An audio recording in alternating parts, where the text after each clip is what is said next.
Verdade, imparcialidade.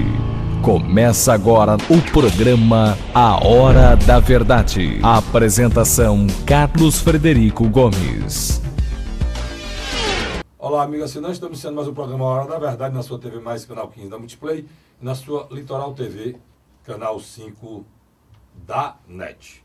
Eu queria inicialmente hoje, rapidamente, falar de duas coisas sobre o Executivo e uma sobre o Judiciário. As duas sobre o Executivo, porque eu fiquei feliz com atitudes do presidente Jair Bolsonaro, mas essa minha alegria foi muito rápida, né?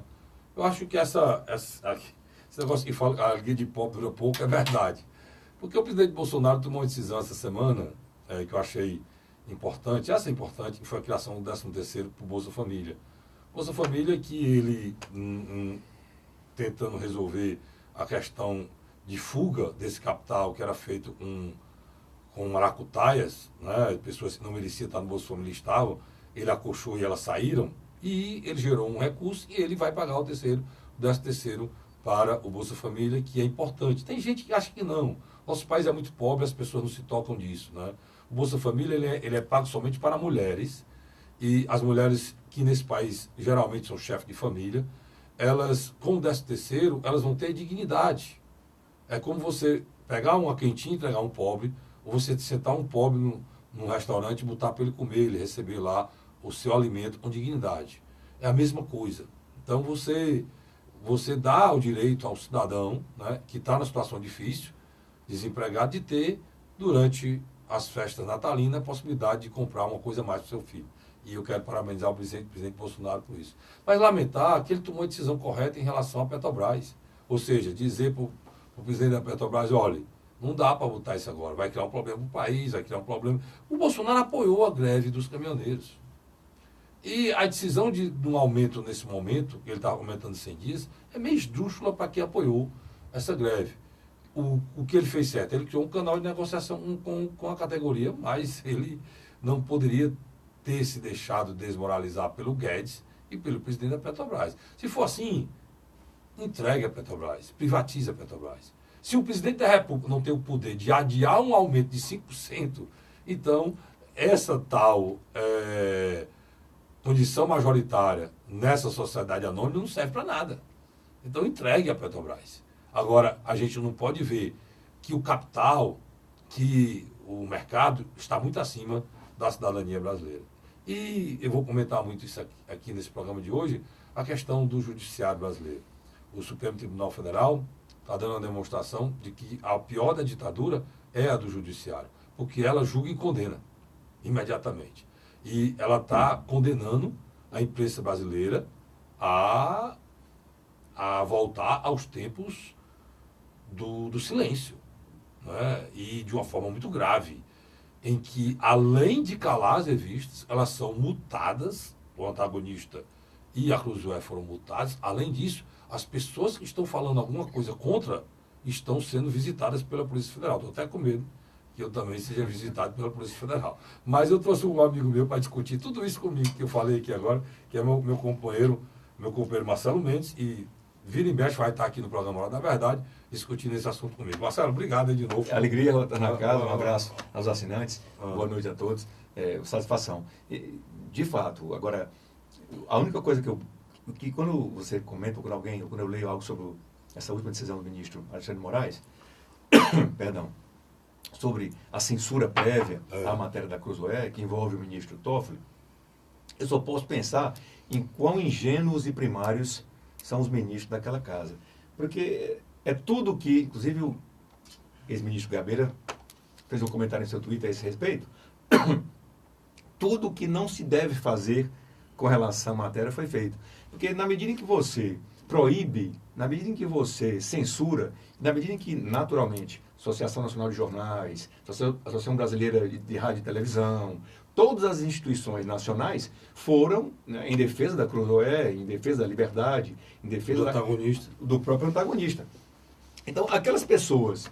Bom, primeiro que você não consegue, é impossível, isso foi dito por Steve Jobs, né, ainda nos anos 80, quando apenas poucas instituições norte-americanas tinham internet, será impossível competir ou impedir a internet.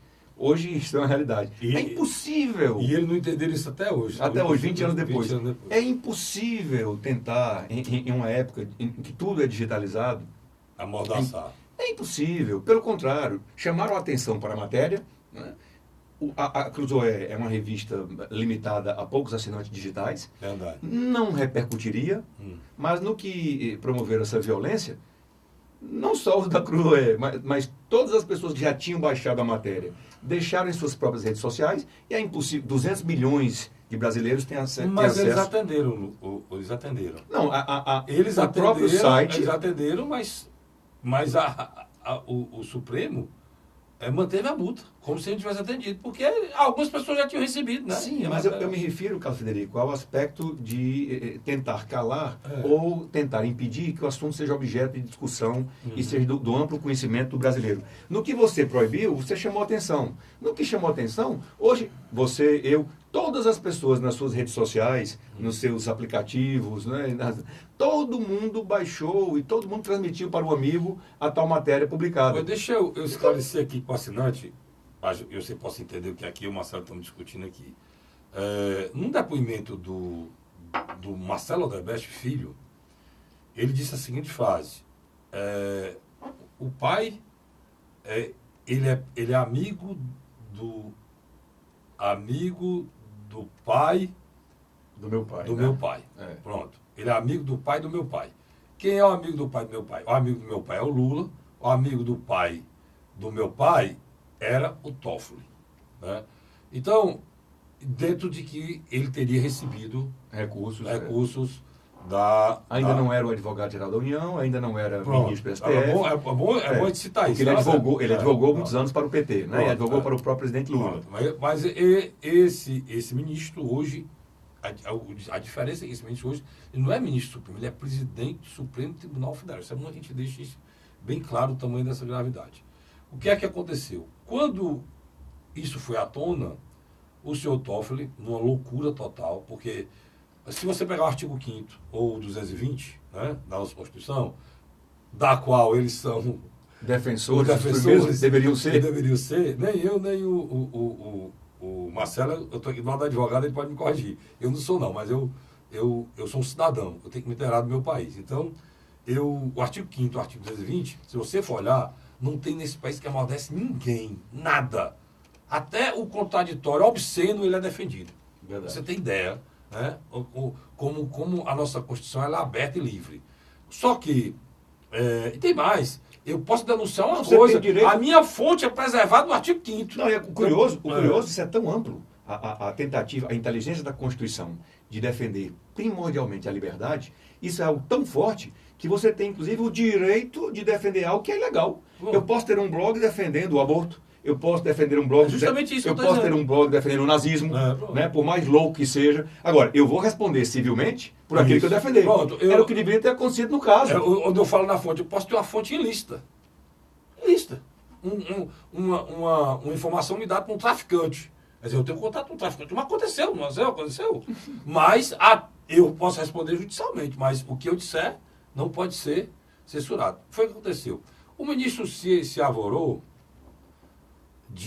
do regimento interno do Supremo Tribunal Federal, que diz que qualquer ataque ao Supremo Tribunal Federal dentro do Supremo Tribunal Federal, ele pode abrir um inquérito, ele mesmo encaminhar o inquérito, ele mesmo julgar o inquérito e mandar para ele proceder. Porque o Supremo, ele só é instado por outras pessoas. É o Ministério Público, é alguém que provoca o Supremo Público, a OAB, pronto. Então, ele não pode se fazer tudo. E aí, no caso, ele vai bater o escanteio, cabecear, fazer o gol e defender. É o que ele está fazendo. O que é que aconteceu? Ele disse que a internet está em todo canto e está lá no tribunal. É um espetáculo o raciocínio. E o despacho. É espetáculo o raciocínio. A internet é uma coisa que está dentro. Está em todo local e também está dentro do tribunal, para ele usar, para ele se avorar disso aí. Ele usou esse instrumento. O que eu acho mais impressionante e assustador é essa caça às bruxas digital, que está inclusive entrando em perfis do Twitter, em blogs pessoais, caçando comentários de cidadãos, né, que tem feito apoio ou críticas... A gente aqui vai ser caçado. Vai faltar cadeia. Porque o Brasil está discutindo é um país que tem 200 milhões de aparelhos celulares. Esses aparelhos celulares, por planos privados ou em ambientes de Wi-Fi, hoje, né, algo em torno de 120 milhões de brasileiros têm acesso à internet. Se 1% desses brasileiros se pronunciarem, já serão 12 milhões, né, 1 milhão e 200 mil pessoas. Pode arranjar Estado. Para aprender esse pro vai ser difícil. É um atentado à democracia. Ele é um atentado ao exercício do direito. É tão louco que ele fez. Ingênuo. Ele tomou essa atitude, em vez de, pelo menos, sortear o ministro iria presidir o inquérito. Não, ele indicou o Alexandre de Moraes, de acordo com o interesse dele. O Alexandre de Moraes está para matar e para morrer. O inquérito totalmente fora de propósito. O Ministério Público disse que... O Ministério Público também errou. Eu acho que lá no Ministério Público não é regimento interno, é lei... A lei orgânica. A lei orgânica do Ministério Público não dá o direito dele arquivar nada. Né? Como ela pediu arquivamento, como ela disse que era para ser arquivado. Mas ela estava querendo dizer que aquilo não podia continuar, que era totalmente sem propósito. Quem? O Ministério Público, da Procuradora-Geral da República, a ministra Raquel Dodge. E isso continua, cara. E o pior de tudo, pessoas comuns, cidadãos comuns, foram inquiridos, visitados pela Polícia Federal. E o general, rapaz, da reserva, disse nada demais. Foi visitado pela Polícia Federal, que ele não disse nada demais. Para você, eu estou lhe explicando, para você ter ideia, não é, Marcelo? Para que o nosso assinante tenha ideia da gravidade. Porque se eles falam tanto de ditadura nesse período de regime ditatorial militar, mas eu acho que esse tipo de coisa não se procedeu lá, não. É muito mais violento. É muito mais violento. Porque é muito mais eficiente e eficaz. Você já imaginou a Polícia Federal bater na sua casa? Porque você fez um comentário no Twitter? Não, você está aqui nesse programa aqui agora, Marcelo. Que país é esse, rapaz? E eu me remeti ao tempo, a Venezuela. Já está ficando doido? Não. Olha, presta atenção. Vamos raciocinar aqui. O Maduro mudou todo o Supremo Tribunal Federal, foi, Marcelo?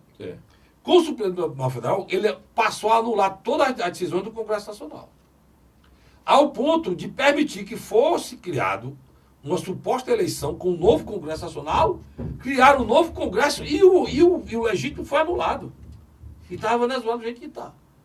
O que é que a gente está vendo aqui? Uma coisa parecida, né? Parecida. O Toffoli agora acha que ele é intocável. E eu digo, a Lava Jato errou, Marcelo. A Jato deveria ter começado por ela. Por ela, pelo judiciário, cara. O juiz Moro devia ter começado a enfrentar o judiciário. Ter colocado os empresários e os esquemas montados com os empresários políticos e judiciários. Vamos aqui, eu vou fazer a pergunta e você desse meu comentário. Eduardo Cunha, presidente da Câmara. Eu vou escolher só 3 aqui. Eduardo Cunha, presidente da Câmara. Meu querido Marcelo Mendes. Não tinha contato com o judiciário, não? Em todas essas coisas que ele fez? Não só tinha contato institucional, como tinha, nós sabemos pelas notícias, total. Tinha contato pessoal. O maior ladrão desse país, o maior corrupto desse país, condenado a mais de 200 anos, Sérgio Cabral, ele tinha contato com o judiciário total e disse que vai falar... Inclusive indicou membros para o Superior Tribunal de Justiça. E para o TCE. E o TCE, de 6 pessoas do TCE, todos 6 foram presos. Só não foi o 7º, porque foi quem denunciou. As ações de julgamento que tramitam no Tribunal de Contas do Estado do Rio de Janeiro não estão sendo julgadas e haverá prescrição de muitas delas, porque não tem quórum. Não tem quórum para... Chegaram a chamar alguns suplentes, mas não tinha mais suplente para chamar. E o presidente Lula, que foi o presidente desse país, mandou 8 anos nesse país e mandou mais 6 anos com a Dilma, é o pivô dessa confusão aqui, porque ele que citou, ele é citado por Marcelo Odebrecht. E você acabou tocando no assunto. Eu coloquei só 3. Só 3, mas você está tocando no assunto, que foi seu primeiro comentário, assim que abriu o programa, que é algo que eu vislumbro com preocupação e não sei identificar qual seria uma solução para o Brasil. Porque países mais desenvolvidos do que nós, democracias mais desenvolvidas, também se utilizam do mesmo sistema, apesar de terem culturas jurídicas diferentes, que é a forma de indicação dos ministros das Supremas Cortes no Brasil, tanto o STJ como o STF. Veja, você permitir que o presidente de plantão, e agora a Lava Jato revelou quem era Lula, você permitir que um governador de plantão E agora a realidade revelou quem é Sérgio Cabral. Ele não é um bandido, ele é um louco. Bandido é quem rouba. Aquele rapaz ultrapassou o degrau do ladrão. Ele é um doente.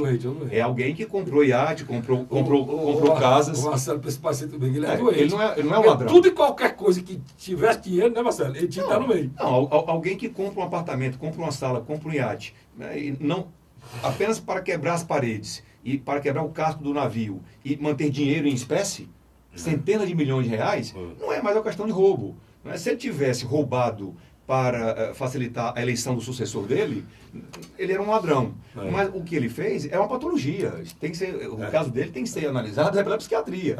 Mas, veja, o que esse homem fez? Ele indicou alguns membros do Tribunal de Justiça do Rio de Janeiro que ficaram lá até os 75 anos. Passou a PEC da Bengala. O presidente da República, Lula, que hoje nós sabemos o que ele fez, indicou 5 ministros do Supremo Tribunal que ficarão lá até os 75 anos. Então, que tipo de ministro e que tipo de desembargador foi indicado ou foram indicados por bandidos, por ladrões? São santos? É preciso a gente lembrar, e tudo isso é história. Aqui no Ceará, há bem pouco tempo atrás, você se lembra daí do tal do bonde, né? Do bonde aí, essa semana saiu uma decisão envolvendo o desembargador do Ceará, que Expresso 150. Expresso 150, é bonde Expresso não. Que ele foi, inclusive, foi condenado, né? Ele e o filho. Ele e o filho.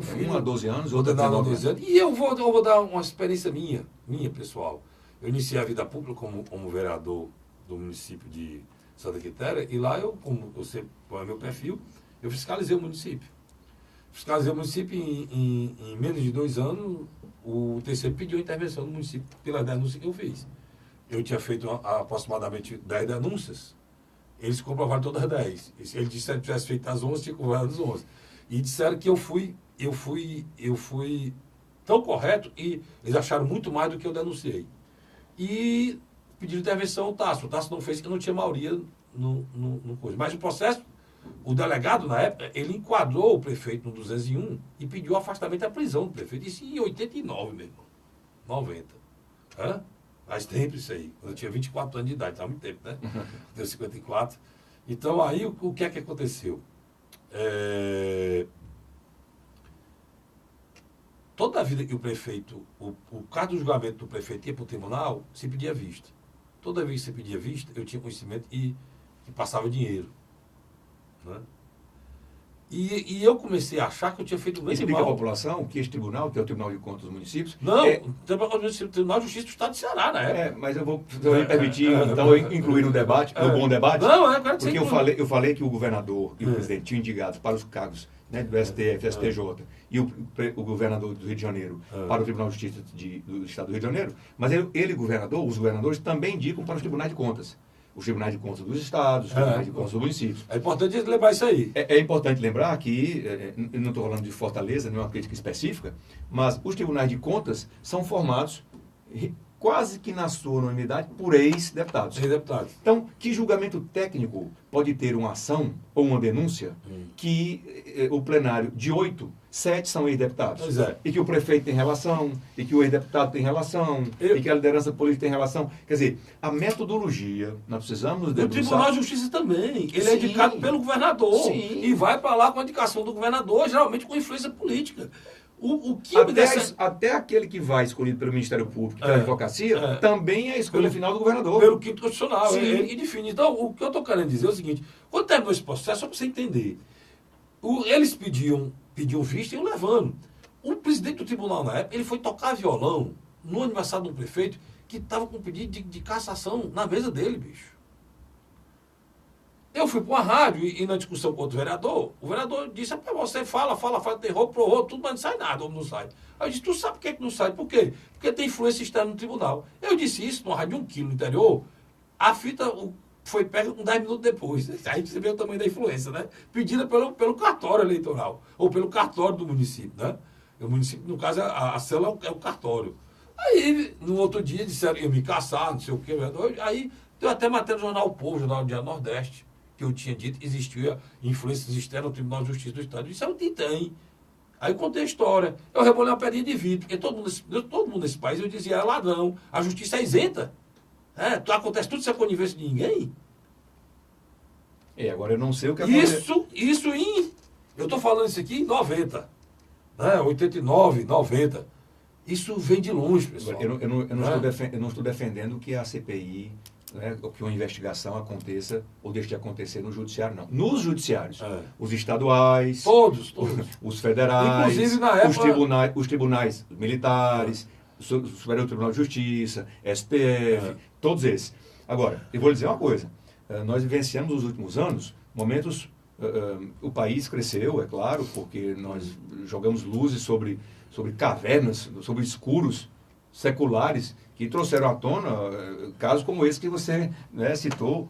Não fosse a Lava Jato, nós não saberíamos quem de fato era Sérgio Cabral. Então, é necessário. Agora, eu vou lhe dizer uma coisa.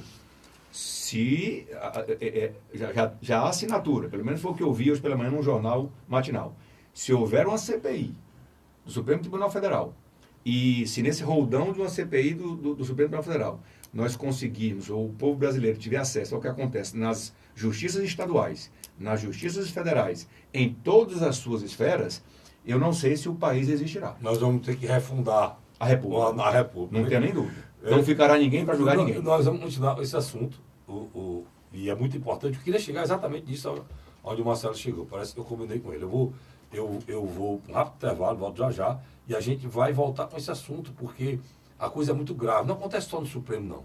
Esse é o grande ponto, né? O Supremo é só o reflexo do que acontece embaixo, como disse o Marcelo Mendes. Eu volto já, sai daí não.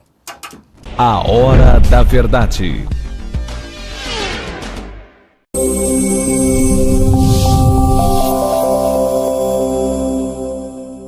Se você encontrar larvas do Aedes aegypti, haja imediatamente. Jogue a água fora e vire as garrafas. Ou use para decorar sua casa. Não deixe água parada. Entre em ação. A melhor defesa é a prevenção.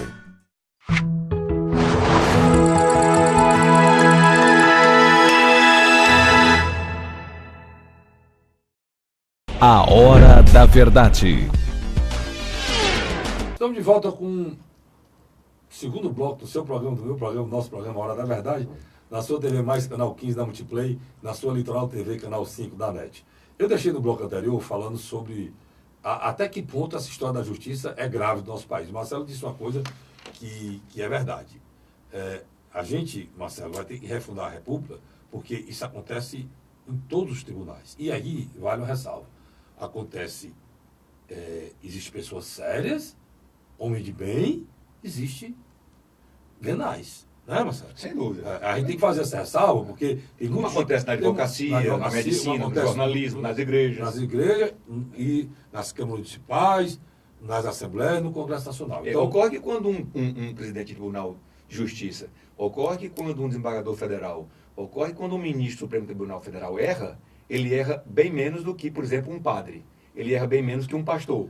Existe gente ruim em todo lugar, na advocacia. Agora, quando um advogado erra, ele compromete o seu cliente.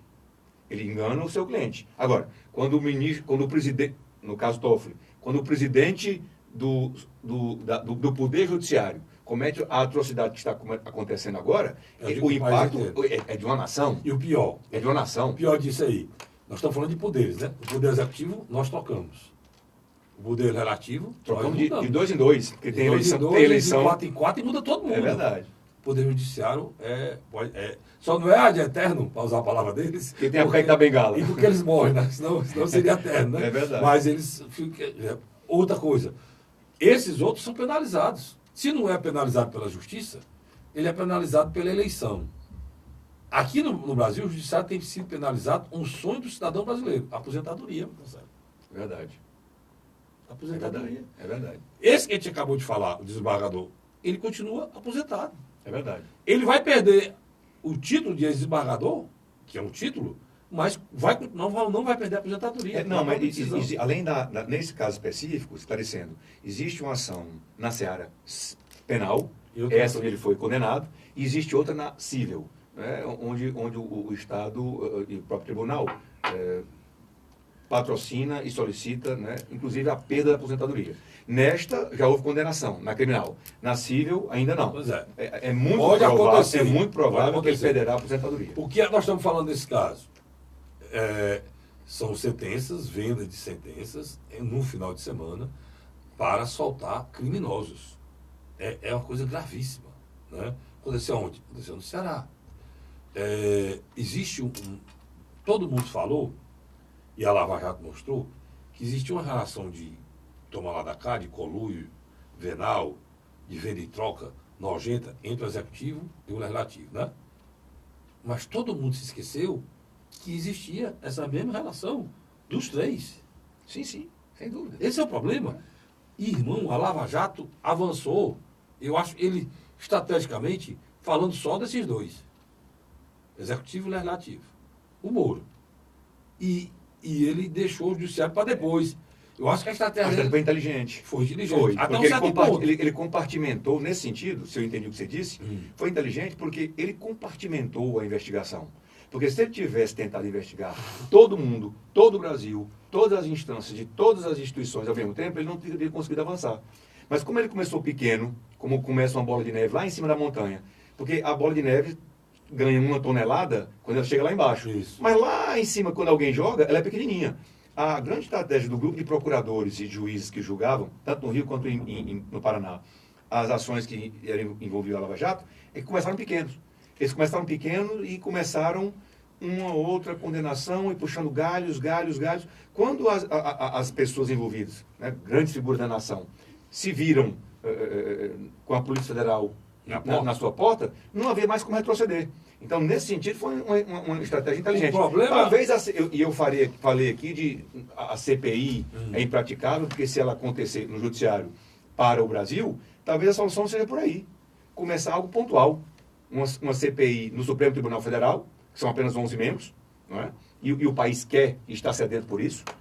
Talvez a mídia, a própria imprensa, a grande imprensa não faz. E não faz aí diferença. vai ser de baixo para cima e de cima para baixo. Eu acho que sim, talvez, porque a partir das decisões superiores, você vai, né, como que em cascata, trazendo essa realidade para outras... Eu só não acho, Marcelo, que o nosso Senado tem perfil para isso. O Senado? É. Se o atual... Que é a casa, né, que é só para você assinante se situar, é a única casa dessa nação, porque o Conselho Nacional de Justiça não funciona, né, para o que ele foi criado, ele funciona para defender penduricados da justiça, para manter. Mas porque ele foi criado, ele não funciona. Quem era para estar olhando tudo isso e fiscalizando era o os membros do CNJ, querido assistente. E é presidido pelo TOF. Não, os membros do CNJ, que em tese é uma iniciativa louvável, uma espécie de observatório externo das ações do judiciário, os mesmos males que tem a justiça tradicional tem o CNJ, porque o mecanismo de chegada de um conselheiro do CNJ são os mesmos políticos. Para se chegar no CNJ, você sai pedindo assinatura de deputado. Para chegar ao CNJ, você sai pedindo a senador. Então, para chegar ao CNJ, você tem que ter amizade e chegar no presidente para conseguir a nomeação. Quem pode fazer alguma coisa contra o ministro do Supremo Tribunal Federal é o Senado, que aprova, numa sabatina, a ida deles para lá. E, pra você ter ideia, aqui no Brasil as coisas são muito loucas, né, Marcelo? Tem gente que não sabia que você podia fazer um impeachment do ministro, mas pode fazer de todos. De todos. Né? Agora, o Senado é que nunca... A Casa Legislativa, o meu amigo Marcelo, ela não respeita a cidadania. A realidade é essa. Eles não se impõem. Talvez eles não podem se impor com o poder que eles têm, dado pelo povo, por causa desse colúrio, né? Pronto, eu ia dizer isso. Você identificou. Isso acontece nos bastidores. Há institucionalidade, quando eles aparecem na frente das câmeras, mas depois almoçam uns nas casas dos outros. Veja o que foi esse jantar em Brasília, que reuniu o presidente do Supremo, o presidente da Câmara, o presidente do Senado, o presidente da República, alguns deputados, alguns ministros. Quer dizer, é um ambiente que, em qualquer lugar do mundo civilizado, um presidente de Supremo não deveria ir. O presidente do STJ não deveria ir. Porque estão ali, não que vá se conversar obrigatório e forçosamente sobre algo criminoso ou proibido, não é. Mas não pega bem, não é ético. Porque não é ético. Porque a natureza das pessoas que participam desta reunião, por exemplo, eleitos pelo voto popular, a natureza, né, do voto que leva alguém a um mandato é diferente das forças que levam alguém para chegar no Supremo. Em tese, para chegar no Supremo, eu preciso passar um concurso público, coisa que o Toffoli nunca fez. Ele fez 2 concursos para juiz, um para Ministério Público, um em Goiás, nunca passou. Então, em tese... Ele é do quinto constitucional. Em tese, os mecanismos de escolha que fazem alguém chegar ao Supremo deveriam ser puramente técnicos. Ao contrário do político. Um mau político pode até chegar ao mandato porque o povo o escolheu. E ele daqui a 4 anos sai. E essa loucura que a gente está discutindo aqui deveria servir, pelo menos, para alguém lá no Congresso Nacional ter a coragem de fazer essa mudança, né? Agora você falou do Senado e achou que duvidava que o Senado faria, e eu também tenho minhas dúvidas. Eu duvido. Agora, se a atual legislatura não fizer, nenhum outro faz. Porque daquilo que poderia ser mudado, do 2/3, né, porque a eleição do Senado, também para explicar aos assinantes, que já sabem, mas lembrando, dos 3 representantes a maior que foi cada, dos 3 representantes que cada estado tem, sempre elege-se 2 e na outra eleição elege-se 1. Então, muda-se 2/3 e muda 1/3. Agora mudaram 2/3. Então, daquilo que o Senado poderia mudar, os 2/3, 61% é de oposição. São novos nomes, são novas cabeças. Mas você vê a dificuldade que estava para montar essa CPI aí, já tem assinatura e não monta. O presidente do Senado, o Davi Alcolumbre, às vezes, minha memória está boa, não lembro desse nome desse homem, ele é judeu, né? O Davi Alcolumbre, ele já tinha engavetado. Aí agora, com esse episódio... O esforço não é só reunir as assinaturas, é fazer com que o presidente, que é poder discricionário dele, ele pode ou não instaurar a CPI. E aí ele para não dizer que foi ele, né? Aí usa as artimanhas, a artimanha mandou para a assessoria jurídica, né? Ou foi para a Comissão de Constituição e Justiça, não sei, e lá deram parecer que não era... Eu sei que agora voltou. Quando o presidente não quer, apenas uma curiosidade, quando o presidente não quer permitir que uma CPI aconteça, ele tem dezenas de mecanismos. Um deles é o seguinte: o regimento interno, e não é só lá, você, vereador, sabe disso, apenas um número limitado de CPIs podem tramitar. 2 naquele semestre legislativo. Né? Então, quando você tem uma CPI e você não quer que ela vá à frente, você pede a outros deputados que assinem outra CPI, do menor, da prostituição, do BC, aí tem um número do BNDES. limitado de CPI. Aí ele aprova as outras duas, CPI do BNDES e CPI do Carlos Federico. Aí não sai a outra. Dizem isso é legítimo, porque dizem isso é... Pelo menos legal é. Legal é. Está no regimento interno da casa. Então basta que ele peça a outro grupo que, olha, assinem aí uma CPI. São subterfúgios criados no legislativo e usados muito bem. Eu fui vereador há muitos anos atrás, fui eleito em 1988, e eu pensava que podia mudar o mundo. E descobri que não dava para mudar nem meu quarteirão, porque existia um sistema, um mecanismo que eu era alijado do processo. Por isso eu estou fora hoje da vida pública, porque toda a vida, às vezes eu chegava numa roda, meu querido Marcelo, as pessoas se calavam. Eu fui um vereador que não recebia salário, porque naquele tempo não passava o do dessa para a Câmara e o prefeito não me pagava. Eu trabalhava... eu recebia salário de 6 meses, e o salário, a inflação era desse tamanho que eu recebia, ele não existia. Então é legal demais, dá um filme, mas não dá para contar aqui. Se você já fala muito sendo pago, se você com raiva sem salário, foi pior. Aí, era melhor. Agora o pior. O homem fez raiva. O pior é que ainda era ameaçado, né? Porque, você sabe, ameaçado de morte. Pistolagem. Muito sério que eu passei, mas isso me deu. E aí eu tive a grande decepção, Marcelo, de entender que o que eu achava justo, quem eu achava que podia me ajudar, na realidade, é que ia me destruir, que era a justiça. Né? Na realidade, a intervenção foi feita, o prefeito foi afastado, porque foi a intervenção feita pelo governador na época, né? O governador Ciro Gomes. Depois o Tasso assumiu, o Ciro fez a intervenção. Mas você tem ideia, um juiz assumiu, o juiz da comarca saiu, eu tenho ideia como é que é essa loucura, o juiz da comarca saiu de férias, aí entrou um juiz lá substituindo. Ele reintegrou o prefeito por cima da intervenção do governador, aprovada pela Assembleia. E do juiz titular. E o processo de afastamento oficial pela Justiça estava sendo julgado pelo Tribunal de Justiça. Quer dizer, o juiz da comarca, para atender um anseio, algum pedido? Anseio, fez isso. E eu tive que, a pedido do governador na época, eu recebi o interventor foi embora. Aí voltou de avião e como ninguém conhecia nada, eu, que tinha sido a pessoa que denunciou, fui com 100 homens da Polícia Militar cercar a prefeitura para garantir que a ordem fosse cumprida. O interventor voltasse para o poder. E eu que fui com a pessoa, com o comandante lá da PM para arrombar a prefeitura, para manter a ordem. Logo depois o tribunal cassou a liminar e e manteve a decisão da Assembleia, do Governo do Estado quer dizer, isso é uma loucura, cara. Isso é uma loucura. Agora, assim, para não dizer que não falamos de flores, como diz a letra, né, do Geraldo Vandré, eu vou dizer, aliás, não é do Geraldo Vandré, essa música. Geraldo Vandré caminhando e cantando e seguindo a canção. Eu acho que, apesar de tudo isso, esses mecanismos todos e a própria chegada dessas redes sociais, nós avançamos muito como democracia. Hoje, em que pese todos esses problemas, e nós estamos com essas fraturas expostas, e o país sofrendo e sangrando, e na hora do jantar, na hora do almoço, nós somos presenteados com as notícias mais violentas contra o interesse público e contra a democracia, apesar do presidente do Supremo Tribunal Federal estar agindo como está agindo hoje, enquanto nós gravamos esse programa, eu acho que nós já melhoramos muito. Melhoramos muito porque hoje os mecanismos de fiscalização, Frederico, são muito diferentes dos anos 80. Hoje você não consegue, por mais poder que tenha um governador do Estado, por mais poder que tenha um presidente, e nós já estamos falando de um país que muito recentemente caçou Collor, caçou Dilma, prendeu Lula, prendeu Temer. É difícil, em uma democracia estabelecida, você citar 2 ou 3 ou 4 países que passaram por tantos problemas como o Brasil e está em pé, ou de pé. É complicado. É complicado. Então, nós temos dado, a minha esperança é essa. As nossas instituições têm dado uma resposta. A minha esperança é essa. Nós temos... Apesar de que a principal instituição para dar resposta é justamente essa que a gente está discutindo, que é a justiça, né? A justiça é quem... Mas ela é questão de tempo. Ela também será passada limpo. Eu não tenho dúvida. Mas é importante você estar dizendo essa ressalva do que a gente está dizendo aqui. E para lembrar, nós estamos falando do esquema de corrupção violento criado no governo do PT, que tem desdobramento internacional.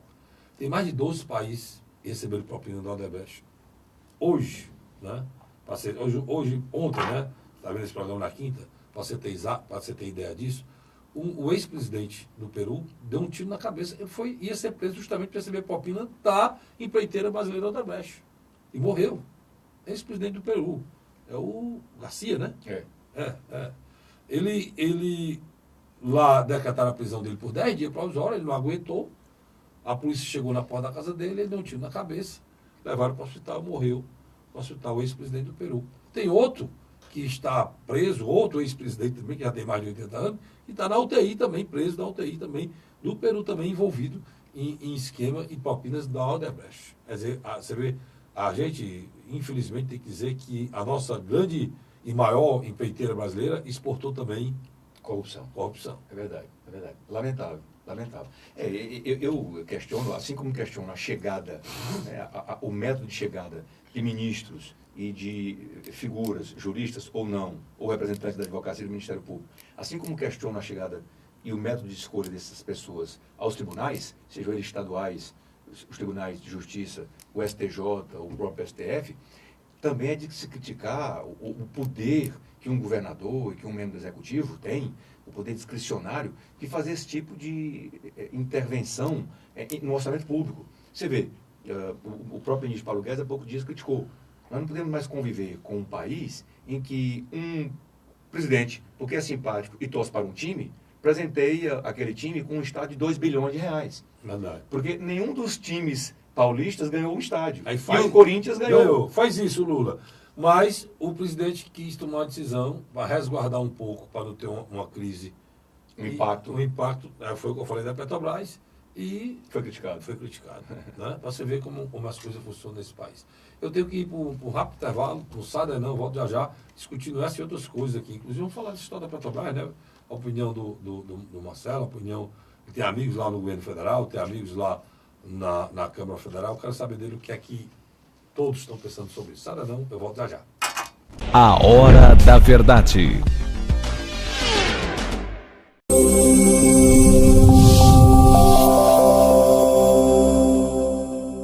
Se você encontrar larvas do Aedes aegypti, haja imediatamente. Jogue a água fora e vire as garrafas. Ou use para decorar sua casa. Não deixe água parada. Entre em ação. A melhor defesa é a prevenção.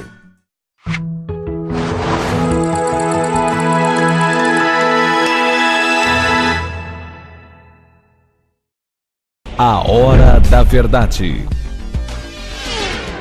estamos de volta com o terceiro e último bloco do programa Hora da Verdade, na sua TV Mais, canal 15 da Multiplay, na sua Litoral TV, canal 15 da NET. Eu estou voltando aqui com o meu companheiro Marcelo Mendes. Marcelo vai ficar sempre me ajudando aqui. É um prazer. Quando eu vou precisar de opiniões jurídicas, né, do Marcelo, e também de políticas, porque o Marcelo foi vereador e eu tive o prazer de acompanhar o seu mandato como vereador e esse tem uma admiração mútua, tanto que eu trabalhei como vereador e ele... E é recíproco. Em relação ao trabalho que a gente faz na imprensa do Ceará. Marcelo, olha, a gente estava falando dessa questão do Bolsonaro, cara. O Bolsonaro, ele está... Eu acho, não da minha opinião, você fique livre, fique à vontade para dar a sua opinião aí. Eu acho que o Bolsonaro é aquele cara que está trocando pneu do carro andando, entendeu? É uma coisa difícil de ser feita. Ele não tinha experiência.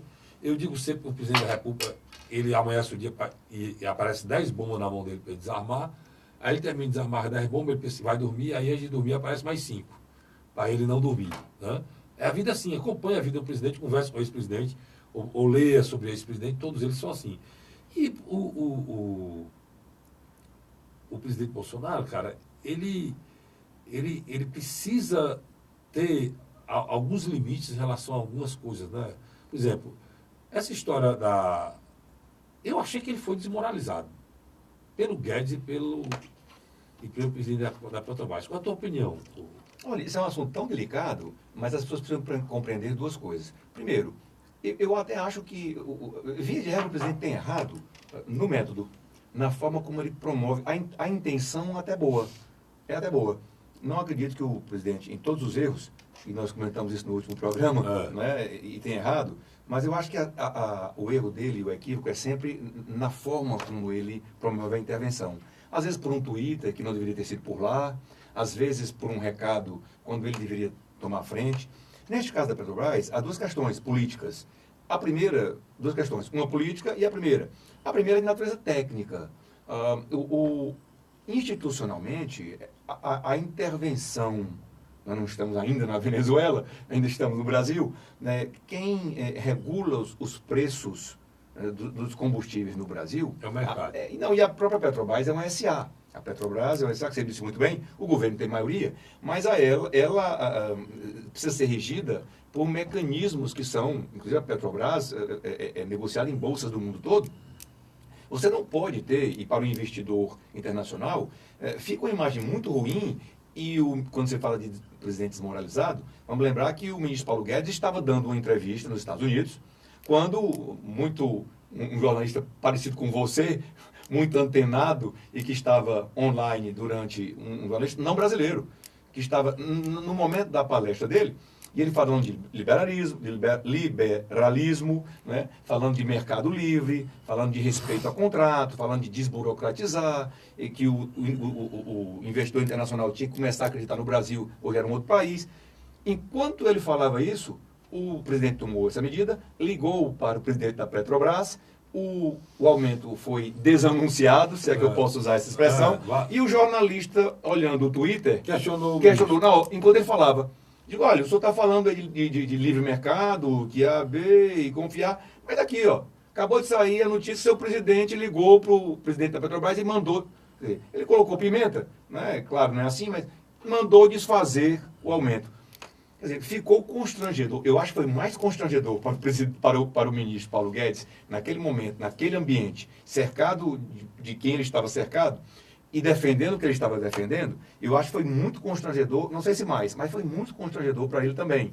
O que eu acho é que o presidente até poderia ter promovido esse tipo de intervenção, mas pelos canais tradicionais, porque a Petrobras tem, e ele já está aí há 100 dias, até porque você disse muito bem, né? Ele se posicionou na greve a favor dos caminhoneiros. Né? Então, ele poderia, nesse A questão política é que a área econômica tem que entender também. É verdade. Até porque foi eleito e tem as metas, e tem as promessas. Nem eu estaria lá se ele tivesse sido eleito. É verdade. Agora, eu acho que nesses 100 dias, ele deveria ter promovido formalmente, né, no conselho de acionistas, ele deveria ter chamado o conselho, ter se reunido com o conselho e ter dito, olha, nós estamos vivendo outra realidade. Em 100 dias dá para fazer isso. Convoca o conselho, convoca o ministro da Economia, do Desenvolvimento, da Indústria, diz, olha, vamos aqui, eu quero propor como majoritário que a partir de agora exista, por exemplo, um gatilho para o aumento, exista um aumento diferenciado para a gasolina, quero propor isso como acionista principal. Por quê? Agora, Porque eu discuto. o que eu achei grosseiro, eu falei da forma da intervenção, é o presidente pegar o telefone e dizer: Carlos Frederico, presidente da Petrobras, cancele. Fica um pouco parecendo a casa da gente, né? Tá certo. Minha filha, não faça. Você está fazendo o que hoje? Eu vou almoçar em casa. Carne do Carlos Frederico. Não, cancele. Cozinhe camarão. Fica uma coisa um pouco amadora, né? Deixa eu te passar aqui o que é que eu penso. Em que pese, agora que fique bem claro, em que pese a consequência, não ter havido aumento, essa foi correta.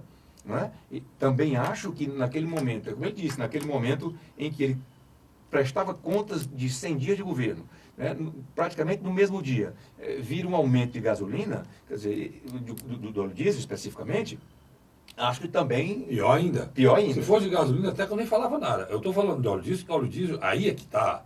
É o que move o país. Os caras lá, eles têm os problemas deles, a gente tem os nossos, né? O que eu estou dizendo, entregue logo, tire isso eu tirava.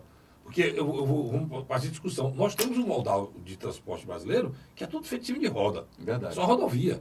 Nós não temos ferrovia. Diferente dos Estados Unidos. Não temos navegação. Eu não tenho nada. Eu vejo que aqui uma cegonha vai buscar 25 carros em São Paulo.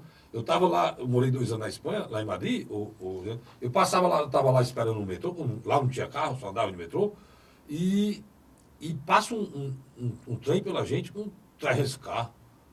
Quer dizer, até o transporte do carro dele, nada.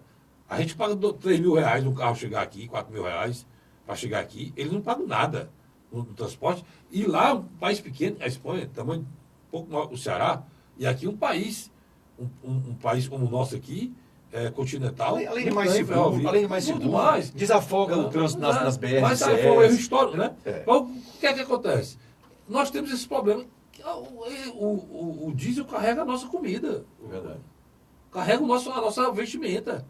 Carrega o que a gente assiste na televisão, carrega tudo nosso.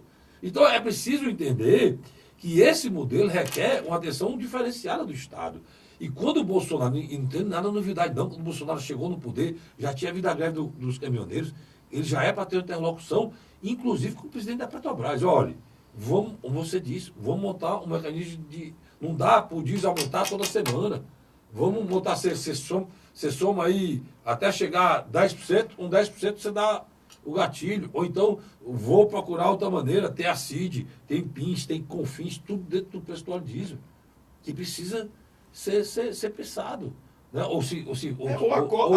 cota de 51% que eu tenho como proprietário da Petrobras, essa cota o governo... Serve para quê? Vou fazer um subsídio. Vou tirar daqui e vou dar um subsídio ao diesel. Eu pergunto para você, todos nós trabalhamos para que a Petrobras ganhe cada vez mais, fique cada vez melhor, e o cidadão brasileiro tem 50% disso aí, serve para quê? Quando o Paulo Guedes abre a boca e diz que daqui 2 anos o gás de cozinha vai ser vendido pela metade do preço se a gente privatizar o refino e privatizar a distribuição. Então, para que a gente está com isso, cara? A gente tem a Petrobras para tudo ser mais caro. Eu vi uma reportagem do cara no Chile comprando 1 litro de diesel do posto Petrobras no Chile a R$1. Quanto tempo diesel aqui, mano? De fato. 4 vezes mais. E é o mesmo... Então, de que adianta sermos donos? O dia... Melhor vender nossa parte. Tá entendendo? Melhor vender nossa parte e pagar R$1. Eu não consigo entender. Porque nós hoje temos... Se você disser assim, não, Carlos, o diesel no Brasil está barato. Aí eu não dizia nada, eu concordo com você. Veja o preço do diesel no nosso país, transforma em dólar e compare com o mundo. Nós temos o diesel mais caro do mundo, nós temos a gasolina mais cara do mundo, nós temos os juros mais caros do mundo. Eu descobri o juro mais alto do Brasil só em Madagascar. Só em Madagascar. Lá na Oceania. Uma ilha na África. Na Oceania? Na África Setentrional. Então, você vê isso acontecer. Eu acho que é que eu estava falando essa semana sobre o governo Bolsonaro. Nós temos problemas graves. A questão da Previdência é uma questão urgente. Mas tem muita coisa, Marcelo, que eu como cearense, você como cearense, as pessoas que votaram nele aqui, estão esperando coisas simples, cara, que o presidente da República pode fazer. Por exemplo, algumas atitudes que ele tomou em relação a esses conselhos. Ele veio de conta. Pronto, aquilo ali está economizando. As atitudes que toma em relação à indústria da multa, né? Tem gente que concorda, tem gente que não concorda, mas tem muita coisa que o presidente pode fazer que não fica dependendo só da reforma da Previdência. Parece que esse país, depois da reforma da Previdência, aquela história que a gente conversou da outra vez, né? Nós vamos receber a pauta é única. A pauta é única, né? Como se não houvesse Constituição Civil, como se não houvesse saúde pública, como se não houvesse... Por exemplo, uma pauta que poderia estar sendo bem aproveitada pelo governo, inclusive sendo paralelamente trabalhada na Câmara. O ministro Paulo Guedes quer transformar 5 grandes impostos em um só. Isso facilita, desburocratiza. Fundamental. Fundamental. A volta dos investimentos maciços na indústria da construção civil, que é quem mais emprega no Brasil. Essas intervenções... Eles pararam o Minha Casa Minha Vida. Muda o nome, meu irmão. Bota outra coisa aí. Que não precisa de Câmara nem de Senado. Basta o presidente da Caixa operar. Né? E muita gente aí está quebrado, que já construiu, já investiu e não recebeu no Minha Casa Minha Vida. Muda o nome, para não se lembrar da Dilma. Fala o que quiser, mas é aquela coisa que a gente discutiu aqui da outra vez. É preciso que o governo chegue nos estados. Essa é a discussão. E você e eu gostamos de político. O assinante, né, não gosta de política. Alguns, pelo menos. Agora, a imensa e larga, ampla maioria do povo brasileiro não está interessado em política. Essa é a realidade. Se eles tiverem emprego, oportunidade, liberdade para empreender, filho na escola, saúde pública, eles não estão preocupados se é Lula ou Aécio. Isso é a pura verdade. Não estão preocupados. Disse tudo. Nós gostamos de política fazendo essa análise. Mesmo porque... Mas o povo não quer saber disso. Eu acho que o governo seria inteligente se ele, ao adotar essas outras pautas, ele estivesse permitindo, por exemplo, né, nós falamos disso do BNB, o microcrédito. Se nós tivéssemos hoje 50 mil cearenses recebendo aí entre R$1.000 e R$5.000 de empréstimo para começar seu pequeno negócio, será que essas pessoas tiram espaço nas suas vidas para falar ou para se preocupar com previdência? Não teriam. Não, foi bom você falar nisso, sabe por quê? Porque tem uma notícia aí, é importante a gente falar. O Marcelo aqui, no primeiro programa que ele teve já esse ano aqui, foi esse último, esse anterior, penúltimo, né? Foi dois programas atrás, no Marcelo TV, e discutiu a história do BNB. Lembra?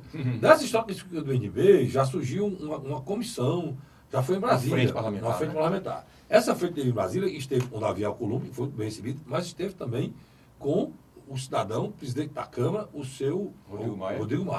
E o Rodrigo Maia recebeu friamente a comissão. E não atendeu e nem demonstrou nenhum interesse ou preocupação com a pauta. Disse e recebeu e mais não comentou nada, não deu uma palavra. A prova maior, e o BNB está ameaçado.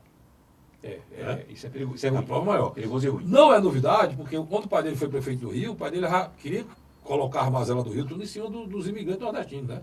Então, para mim, não tem nenhuma novidade em relação a isso, não. O que eu fico preocupado é que isso é um fato, Marcelo. A história do coisa é um fato. E aí, a nossa bancada federal, né?